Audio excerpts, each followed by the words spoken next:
Magandang buhay, magluto tayo ng gulay para ang Pasko ko, may kulay, charot.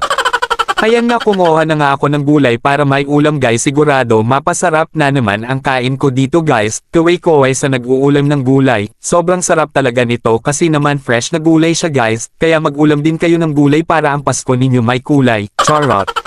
At kumuha nga pala ako dito ng sili, ito nga rin yung nakuha ko na iluto ko guys, naiisip ko may kulang pa dahil wala siya, charot, yung malunggay pala guys, kaya dali-dali akong kumuha ng malunggay para mas lalong ang Pasko ko ay makulay, charot.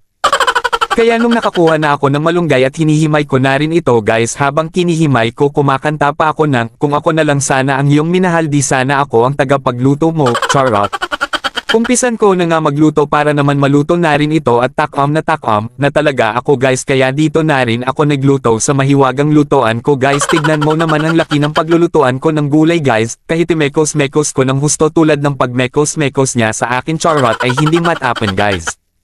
At habang lutuin natin ng konti yung mga nilagay ko na sahog tulad ng luya, bawang at sibuyas, naglagay na rin ako ng konting bagoong para lalong sumarap. Ito guys, nilagay ko na rin ang talong at sitaw para imekos ko na guys, charot. At kung napanood mo ang part na ito ay keep sharing naman para naman maraming makapanood, at paki-like at mag-comment at mag-subscribe na rin para updated ka for the next video ko guys. So ayan nga, imekos-mekes ko naman ito para maluto ng husto, kaya nilagay ko na yung dahon ng malunggay guys para maluto na rin lahat guys. Nung nailagay ko na ang dahon ng malunggay guys, kaya inulit kong imekos-mekes ng husto, charot. At ayan, naluto na rin guys dito na nagtatapos ang video. Thanks for watching.